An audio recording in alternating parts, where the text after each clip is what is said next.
ఐశ్వర్య సిద్ధి మంత్రములు. సకల ఐశ్వర్యములకు మూల కారణ స్వరూపిణి సాక్షాత్తు శ్రీ మహాలక్ష్మీదేవి.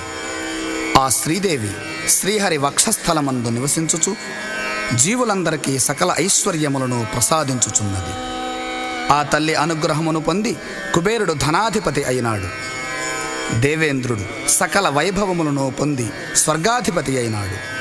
మానవ దేవ గంధర్వ యక్ష రాక్షస కిన్నర కింపురుషాదులెందరో ఆ తల్లి అనుగ్రహముతో గొప్పవారైనారు.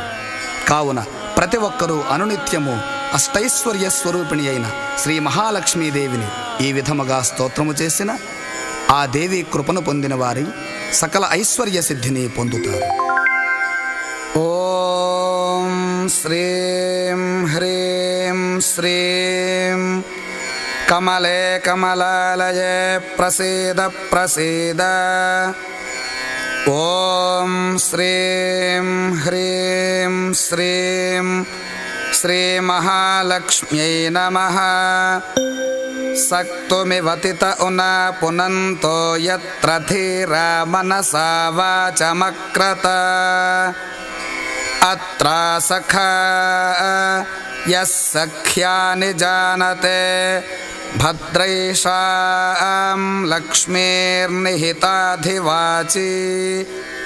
మహాదేవ్యై చ విద్మహే విష్ణుపత్న్యై చ ధీమహి తన్నో లక్ష్మీః ప్రచోదయాతు.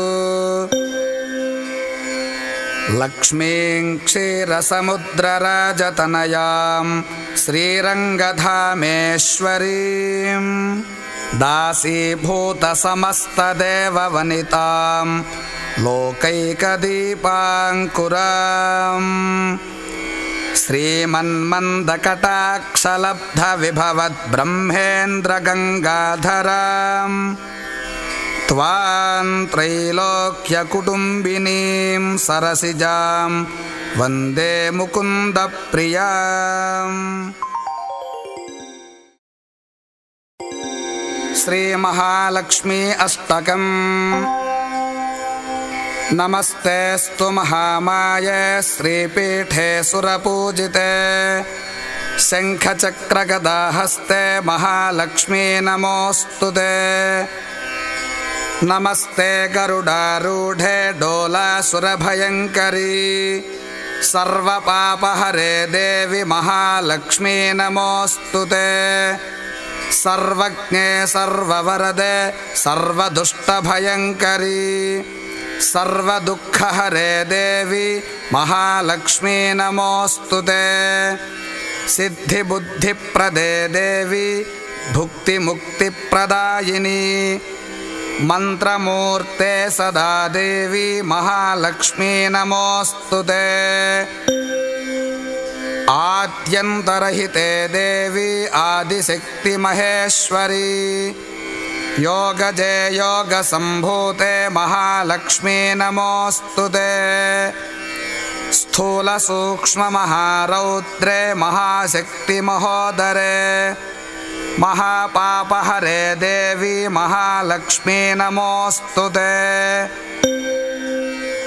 పద్మాసనస్థితే దేవి పరబ్రహ్మస్వరూపిణి పరమేశీ జగన్మాతః మహాలక్ష్మీ నమోస్తుతే. శ్వేతాంబరధరే దేవి నానాలంకారభూషితే జగత్స్థితే జగన్మాతః మహాలక్ష్మీ నమోస్తుతే. మహాలక్ష్మ్యాష్టకం స్తోత్రం యః పఠేత్ భక్తిమాన్ నరః సర్వసిద్ధిమవాప్నోతి రాజ్యం ప్రాప్నోతి సర్వదా. ఏకకాలే పఠేన్నిత్యం మహాపాపప్రణాశనం ద్వికాలం యః పఠేన్నిత్యం ధనధాన్యసమన్వితః త్రికాలం యః పఠేన్నిత్యం మహాశత్రువినాశనం మహాలక్ష్మీర్భవేన్నిత్యం ప్రసన్నా వరదా శుభా. इति इंद्रकृतं महालक्ष्म्याष्टकं सम्पूर्णम्। శ్రీ దేవేంద్రకృత మహాలక్ష్మీ స్తోత్రము. శ్రీ మహాలక్ష్మీదేవి పాదపద్మముల యందు అలంకరించబడిన అమూల్యమగు పుష్పమాలను దూర్వాస మహర్షి సురరాజుకు దేవేంద్రునికి సమర్పించెను.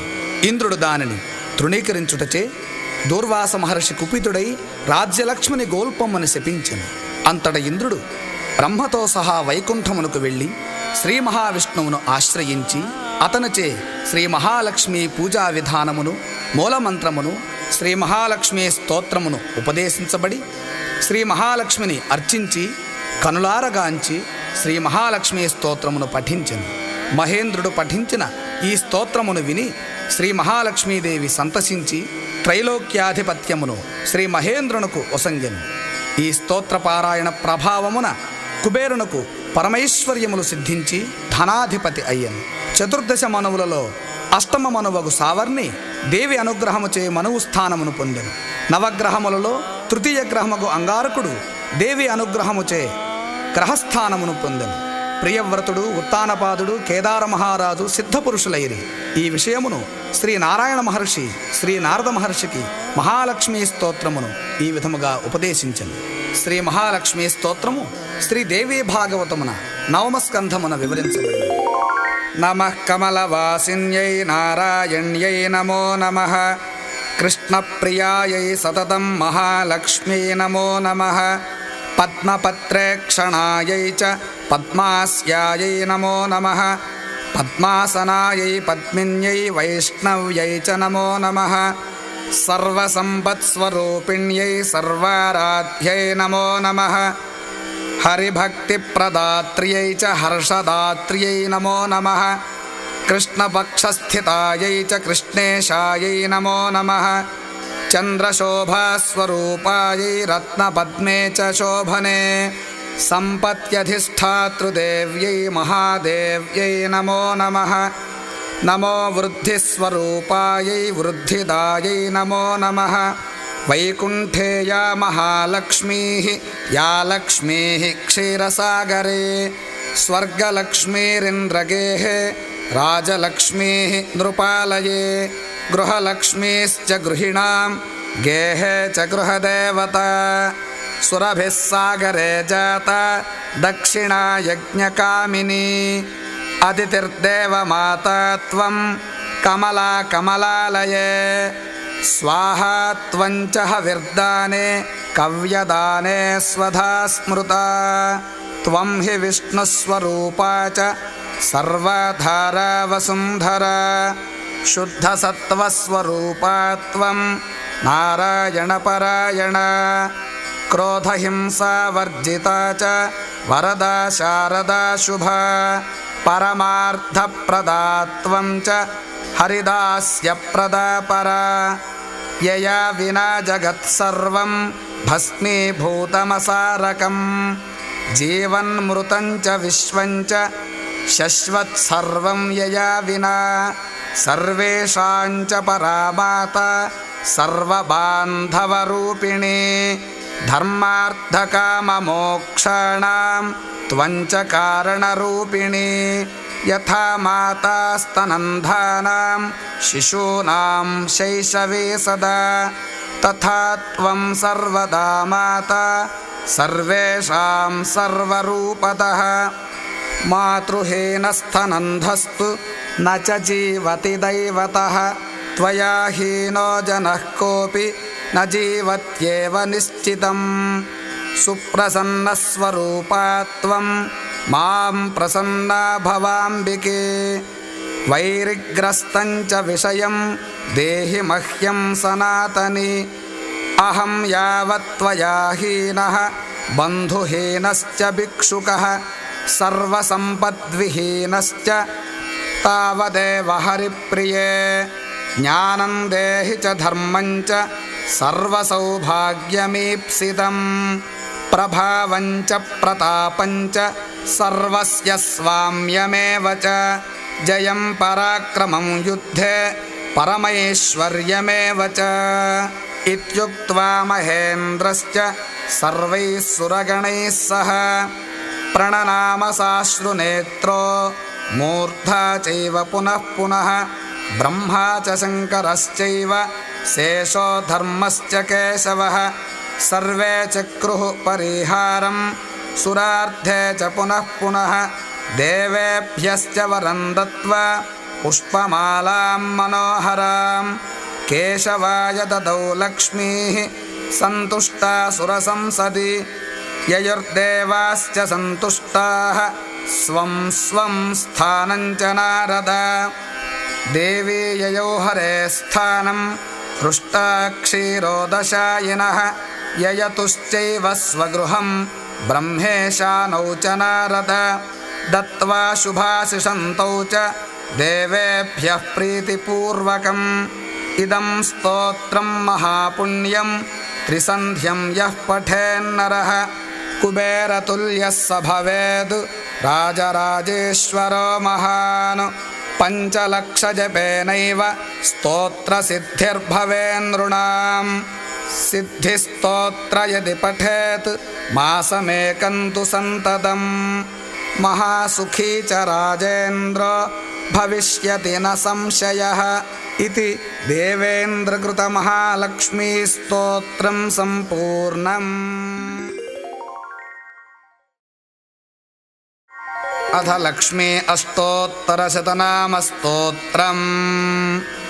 लक्ष्मीनाथसमारम्भां नाथयामुनमध्यमाम् अस्मदाचार्यपर्यन्तां वन्दे गुरुपरम्पराम्।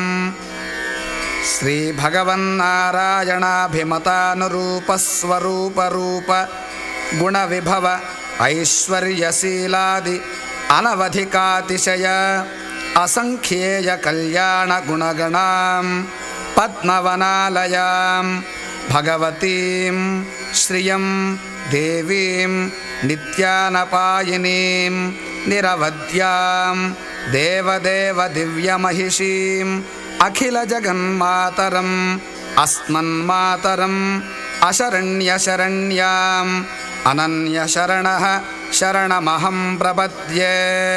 देव्युवाच देवदेव महादेव त्रिकालज्ञमहेश्वर करुणाकर देवेश भक्तानुग्रहकारक अष्टोत्तरशतं लक्ष्म्याः श्रोतुमिच्छामि तत्त्वतः। ईश्वर उवाच देवि साधु महाभागे महाभाग्यप्रदायकं सर्वैश्वर्यकरं पुण्यं सर्वपापप्रणाशनं सर्वदारिद्र्यशमनं श्रवणात् भक्तिमुक्तिदम् राजवस्यकरं दिव्यं गुह्याद् गुह्यतरं परं दुर्लभं सर्वदेवानां चतुष्षष्टिकलास्पदं पद्मादीनां वरान्तानां निधीनां नित्यदायकं समस्तदेवसंसेव्यम् अणिमाद्यष्टसिद्धिदं किमत्र बहुनोक्तेन देवी प्रत्यक्षदायकं तव प्रीत्याद्य वक्ष्यामि समाहितमनाः शृणु।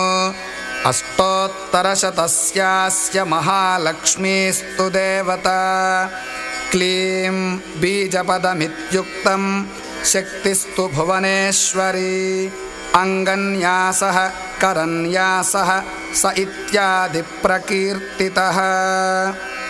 ध्यानम् वन्दे पद्मकरां प्रसन्नवदनां सौभाग्यदां भाग्यदां हस्ताभ्यामभयप्रदां मणिगणैर्नानाविधैर्भूषितां भक्ताभीष्टफलप्रदां हरिहरब्रह्मादिभिः सेवितां पार्श्वे पङ्कजशङ्खपद्मनिधिभिर्युक्तां सदा शक्तिभिः सरसिजनयने सरोजहस्ते धवलतरां शुकगन्धमाल्यशोभे भगवति हरिवल्लभे मनोज्ञे त्रिभुवनभूतिकरि प्रसीद मह्यम्।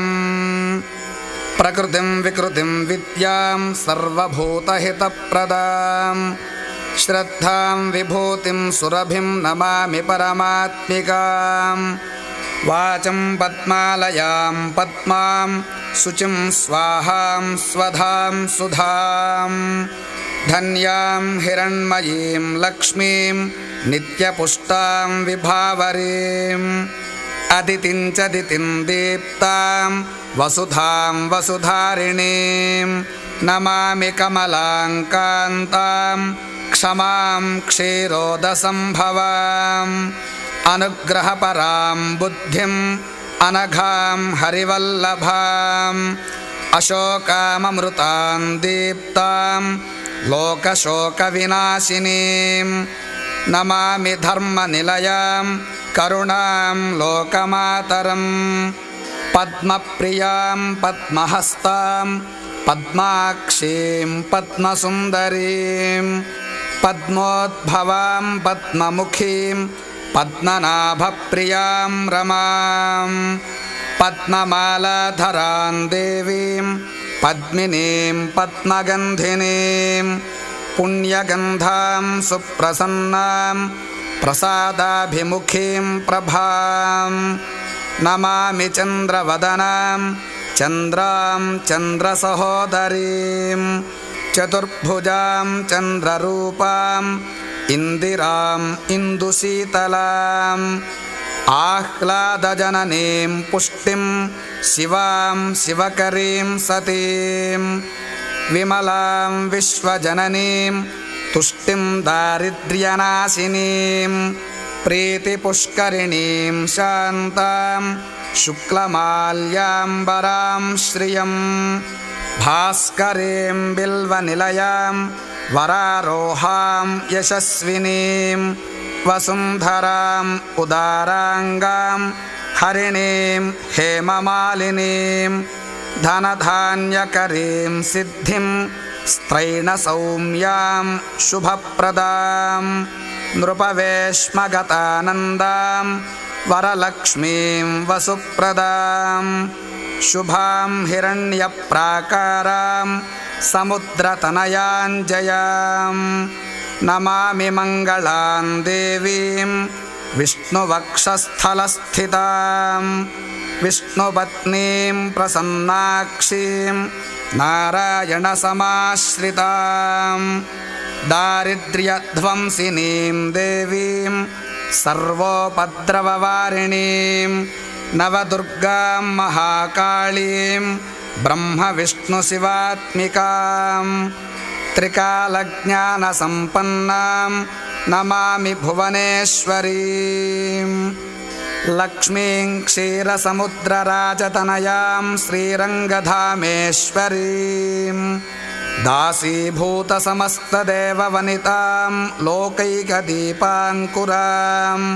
श्रीमन्मन्दकटाक्षलब्धविभवद्ब्रह्मेन्द्रगङ्गाधरां त्वां त्रैलोक्यकुटुम्बिनीं सरसिजां वन्दे मुकुन्दप्रियां मातर्नमामि कमले कमलायताक्षि श्रीविष्णुहृत्कमलवासिनि विश्वमातः क्षीरोदजे कमलकोमलगर्भगौरी लक्ष्मी प्रसीद सततं नमतां शरण्ये त्रिकालं यो जपेद्विद्वान् षण्मासं विजितेन्द्रियः दारिद्र्यध्वंसनं कृत्वा सर्वमाप्नोत्ययत्नतः देवी नाम सहस्रेषु पुण्यमष्टोत्तरं शतम् येन श्रियमवाप्नोति कोटिजन्मदरिद्रतः भृगुवारे शतं धीमान् पठेद्वत्सरमात्रकम्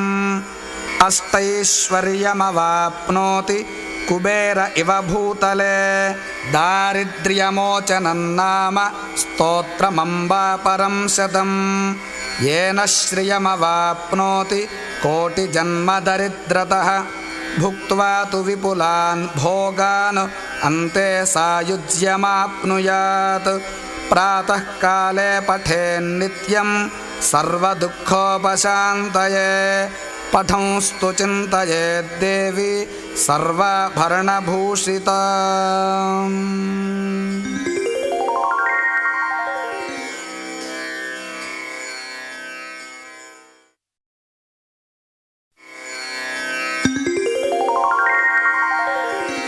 దేవకృత శ్రీ మహాలక్ష్మీ స్తోత్రం. సకల దేవతలు పరాప్రకృతి స్వరూపిణి జగన్మాత అయిన శ్రీ మహాలక్ష్మీదేవిని ఈ విధముగా స్తోత్రము చేసిరి. శ్రీదేవకృతలక్ష్మీ స్తోత్రం. క్షమస్వ భగవత్యంబ క్షమాశీలే పరాత్పరే శుద్ధసత్వస్వరూపే చ కోపాది పరివర్జితే ఉపమే సర్వసాధ్వీనాం దేవీనాం దేవపూజితే త్వయా వినా జగత్సర్వం మృతతుల్యం చ నిష్ఫలం సర్వసంపత్స్వరూపాత్వం సర్వేషాం సర్వరూపిణీం రాసేశ్వర్యధిదేవీ త్వం త్వత్కళాః సర్వయోషితః కైలాసే పార్వతీ త్వం చ క్షీరోదే సింధుకన్యకా మహాలక్ష్మీశ్చ స్వర్గే త్వం మర్త్యలక్ష్మీశ్చ భూతలే వైకుంఠే చ మహాలక్ష్మీ దేవదేవీ సరస్వతీ గంగా చ తులసీ త్వం చ సావిత్రీ బ్రహ్మలోకతః కృష్ణప్రాణాధిదేవీ త్వం గోలోకే రాధికా స్వయం రాశీరాశీశ్వరీ త్వం చ బృందావనే వనే కృష్ణప్రియా త్వం భాండీరే చంద్రచందనకాననే విరజా చంపకవనే శతశృంగే చ సుందరీ పద్మావతీ పద్మవనే మాలతీ మాలతీవనే కుందదంతీ కుందవనే సుశీలా కేతకీవనే కదంబమాలా త్వం దేవి కదంబకాననేపి చ రాజలక్ష్మీ రాజగేః గృహలక్ష్మీర్గృహే గృహే ఇత్యుక్త్వా దేవతాః సర్వాః మునయో మనవస్తథా రురుదుర్నమ్రవదనాః శుష్కకంఠోష్ఠతాలుకాః ఇతి లక్ష్మీస్తవం పుణ్యం సర్వదేవైః కృతం శుభం యః పఠేత్ ప్రాతరుత్థాయ స వైః సర్వం లభేత్ ధ్రువం అభార్యో లభతే భార్యాం వినీతాం సుసుతాం సతీం సుశీలాం సుందరీం రమ్యాం అతిసుప్రియవాదినీం పుత్రపౌత్రవతీం శుద్ధాం కులజాం కోమలాం వరాం అపుత్రో లభతే పుత్రం వైష్ణవం చిరజీవినం పరమైశ్వర్యయుక్తం చ విద్యావంతం యశస్వినం భ్రష్టరాజ్యో లభేద్రాజ్యం భ్రష్టశ్రీర్లభతే శ్రియం హతబంధుర్లభేద్బంధుం ధనభ్రష్టో ధనం లభేత్ కీర్తిహీనో లభేత్ కీర్తిం ప్రతిష్ఠాం చ లభేత్ ధ్రువం సర్వమంగళదం స్తోత్రం శోకసంతాపనాశనం హర్షానందకరం శశ్వద్ధర్మమోక్షసుహృత్ప్రదం దేవకృతం శ్రీలక్ష్మీ స్తోత్రం సంపూర్ణం. ఈ స్తోత్రము వినినను చదివినను సకలైశ్వర్య సిద్ధి కలుగును, శుభములు కలుగును. సంతానము లేని వారికి సంతానము సిద్ధించును, విద్య లేని వారికి ఆ దేవి అనుగ్రహము వలన విద్యాప్రాప్తి కలుగును. రాజ్యము లేక పదవి కోల్పోయిన వారికి తిరిగి అవి లభించును. కీర్తి ప్రతిష్టలు ధనము వృద్ధి చెందును. శోకము సంతాపము తొలగి సర్వమంగళములు సిద్ధించును. చివరికి ఆనందకరమైన మోక్షప్రాప్తి భగవత్ప్రాప్తి కలుగును. శ్రీలక్ష్మీ గాయత్రీ మంత్రస్తుతి. ఇది చాలా ముఖ్యమైన అతి రహస్యమైన మంత్రరాజం. లక్ష్మీ మంత్రమైన శ్రీం బీజముతో ఈ మంత్రము ప్రారంభమవుతున్నది. ఇందులో విశేషమేమనగా ఇది వేదమాత అయిన గాయత్రీదేవి యొక్క మహామంత్రము. తత్సవితుర్వరేణ్యం భర్గో దేవస్య ధీమహి ధియో యో నః ప్రచోదయాత్. ఈ మంత్రము 24 అక్షరములతో నిర్మితమయ్యున్నది. సమస్త వేదములకు ఈ 24 అక్షరములే అత్యంత ప్రధానమైనవని విశ్వామిత్ర మహర్షిచే చెప్పబడినది. 24 అక్షరములతో ప్రతి అక్షరానికి ఒక శ్లోకం చొప్పున దేవతలు శ్రీదేవిని స్తుతించి తరించారు. ఈ స్తోత్రం సర్వపుణ్య ఫలప్రదం, సమస్త గ్రహదోష నివారణం, సకల కళ్యాణ శాంతిదం. వినండి. శ్రీర్లక్ష్మీ కళ్యాణి कमला कमलालया पद्मा मामकचेतः सद्मनिहृत्पद्मे वसतु विष्णुना साकम् तत्सदों श्रीमतिपदैः चतुर्भिश्चतुरागमैः चतुर्मुखस्तुता मह्यम् इन्दिरेष्टं प्रयच्छत् सच्चित्सुखत्रयी मूर्तिः सर्वपुण्यफलात्मिका सर्वेशमहिषी मह्यमिन्दिरेष्टं प्रयच्छत् विद्यावेदान्तसिद्धान्तविवेचनविचारज विष्णुस्वरूपिणी मह्यमिन्दिरेष्टं प्रयच्छत् तुरीयाद्वैतविज्ञानसिद्धिसत्तास्वरूपिणी सर्वतत्त्वमयी मह्यमिन्दिरेष्टं प्रयच्छत् वरदाभयदां भोजधरपाणि चतुष्टय वागीशजननी मह्यमिन्दिरेष्टं प्रयच्छत् रेचकैः पूरकैः पूर्णकुम्भकैः पूतदेहिभिः मुनिभिर्भाविता मह्यमिन्दिरेष्टं प्रयच्छत् नीत्यक्षरमुपासन्तो यत्प्रपादेन सन्ततिं कुलस्य प्राप्नुयुर्मह्यमिन्दिरेष्टं प्रयच्छत् यन्त्रमन्त्रक्रियासिद्धिरूपा सर्वसुखात्मिका यजनादिमये मह्यमिन्दिरेष्टं प्रयच्छत् भगवत्यच्युते विष्णावनन्ते नित्यवासिनी भगवत्यमला मह्यमिन्दिरेष्टं प्रयच्छत् गोविप्रवेदसूर्याग्निगङ्गाबिल्वसुवर्णगा सालग्राममयी मह्यमिन्दिरेष्टं प्रयच्छत् देवतानाञ्च क्षीरसागरसम्भवा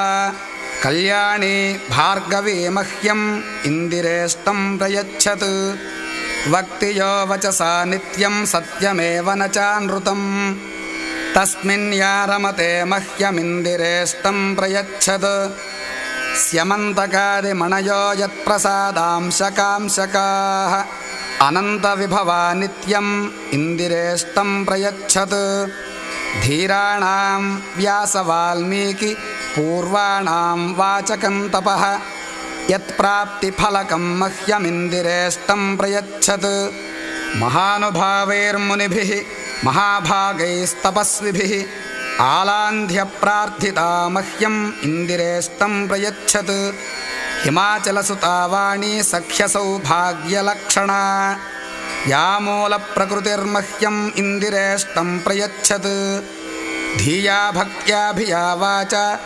तपःशौचक्रियार्जवैः सद्भिः समर्चिता मह्यमिन्दिरेष्टं प्रयच्छत् योगेन कर्मणा भक्त्या श्रद्धया श्रीः समाप्यते सत्यशौचपरैर्मह्यमिन्दिरेष्टं प्रयच्छत् योगक्षेमौ सुखादीनां पुण्यजानां निजार्थिने ददाति ददया मह्यमिन्दिरेष्टं प्रयच्छत् न शरीराणि चेतांसि करणानि सुखानि च यदधीनानि सा मह्यमिन्दिरेष्टं प्रयच्छत् प्रज्ञाम् आयुर्बलं वित्तं प्रजाम् आरोग्यमीशतां यशः पुण्यं सुखं मह्यम् इन्दिरेष्टं प्रयच्छत् चोरारिव्यालरोगर्न ग्रहपीडानिवारिणी अनीतिरभयं मह्यमिन्दिरेष्टं प्रयच्छत् दयामाश्रितवात्सल्यं दाक्षिण्यं सत्यशीलतां नित्यं या वहते मह्यम् इन्दिरेष्टं प्रयच्छत् या देव्यव्याजकरुणा या जगज्जननी रमा स्वतन्त्रशक्तिर्या मह्यम् इन्दिरेष्टं प्रयच्छत् ब्रह्मण्यः सुब्रह्मण्योक्तां गायत्र्यक्षरसंहिताम् इष्टसिद्धिर्भवेन्नित्यं पठताम् इन्दिरां स्तुतिम्। श्रीलक्ष्मीकवचं महालक्ष्म्याः प्रवक्ष्यामि कवचं सर्वकामदं सर्वपापप्रशमनं दुष्टव्याधिविनाशनं ग्रहपीडाप्रशमनं ग्रहारिष्टप्रभञ्जनं दुष्टमृत्युप्रशमनं दुष्टदारिद्र्यनाशनं पुत्रपौत्रप्रजननं विवाहप्रदमिष्टदं चोरारिहारि जपताम् अखिलेप्सितदायकं सावधानमना भूत्वा शृणुत्वं शुकसत्तम अनेकजन्मसंसिद्धिलभ्यं मुक्तिफलप्रदं धनधान्यमहाराज्य सर्वसौभाग्यकल्पकं सकृत्स्मरणमात्रेण महालक्ष्मीः प्रसीदति क्षीराब्धिमध्ये पद्मानां कानने मणिमण्डपे तन्मध्ये सुस्थितां देवीं मनीषिजनसेवितां सुस्नातां पुष्पसुरभिकुटिलालकबन्धनां पूर्णेन्दुबिम्बवदनाम् अर्धचन्द्रललाटिकाम् इन्दीवरेक्षणां कामकोदण्डभ्रुवमीश्वरीं तिलप्रसवसंस्पर्धिनासिकालङ्कृतां श्रियं कुन्दकुट्मलदन्तालिं बन्धूकाधरपल्लवां दर्पणाकारविमलकपोलद्वितयोज्ज्वलां रत्नताटङ्ककलितकर्णद्वितयसुन्दरां माङ्गल्याभरणोपेतां कम्बुकण्ठीं जगत्प्रसूं ताराहारिमनोहारि कुचकुम्भविभूषितां रत्नाङ्गदादिललितकरपद्मचतुष्टयां कमले च सुपत्राढ्ये ह्यभयं दधतीं वरं रोमराजिकलाचारु भुग्ननाभितलोदरीं पट्टवस्त्रसमुद्भासि सुनितम्बादिलक्षणां काञ्चनस्तम्भविभ्राजद्वरजानूरुशोभितां स्मरकाहलिकागर्वहारिजङ्घां हरिप्रियां कमठीपृष्ठसदृशपादाब्जां चन्द्रसन्निभां पङ्कजोदरलावण्यसुन्दराङ्घ्रितलां श्रियं सर्वाभरणसंयुक्तां सर्वलक्षणलक्षितां पितामहमहाप्रीतां नित्यतृप्तां हरिप्रियां नित्यं कारुण्यललितां कस्तूरीलेपिताङ्गिकां सर्वमन्त्रमयीं लक्ष्मीं श्रुतिशास्त्रस्वरूपिणीं परब्रह्ममयीं देवीं पद्मनाभकुटुम्बिनीम् एवं ध्यात्वा श्रीमहालक्ष्मीं पठेत् कवचं परं ध्यानम् एकन्यञ्चनतिक्षमं मम परं चाकुञ्च्यपादाम्बुजम् मध्ये विष्टरपुण्डरीकमभयं विन्यस्य हस्ताम्बुजम् त्वां पश्येम निषेदुषीमनुकलं कारुण्यकूलङ्कषस्फारापाङ्गतरङ्गमम्बमधुरं मुग्धं मुखं बिभ्रतीं महालक्ष्मीः शिरः पातु ललाटं मम पङ्कजा कर्णौ रक्षेद्रमा पातु नयने नलिनालया नासिकामवतादम्बा वाचं वाग्रूपिणी मम दन्तानवतु जिह्वां श्रीधरोष्ठं हरिप्रिया चुबुकं पातु वरदा गलं गन्धर्वसेविता वक्षः कुक्षिं करौ पायुं पृष्ठमव्याद्रमा स्वयं कटिमूरुद्वयं जानुजङ्घं पातु रमा मम सर्वाङ्गमिन्द्रियं प्राणान् पायादायासहारिणी सप्तधातून्वयं चापि रक्तं शुक्रं मनो मम ज्ञानं बुद्धिं महोत्साहं सर्वं मे पातु पङ्कजा मया कृतं च यत्किञ्चित् तत्सर्वं पातु सेन्दिर मयायुरवताल्लक्ष्मीः भार्यां पुत्रांश्च पुत्रिकाः मित्राणि पातु सततमखिलानि हरिप्रिया पातकं नाशयेल्लक्ष्मीः ममारिष्टं हरेद्रमा ममारिनाशनार्थाय मया मृत्युं जयेद्बलं सर्वाभीष्टं तु मे दद्यात् पातु मां कमलालया य इदं कवचं दिव्यं रमात्मा प्रयतः पठेत् सर्वसिद्धिमवाप्नोति सर्वरक्षां तु शाश्वतीं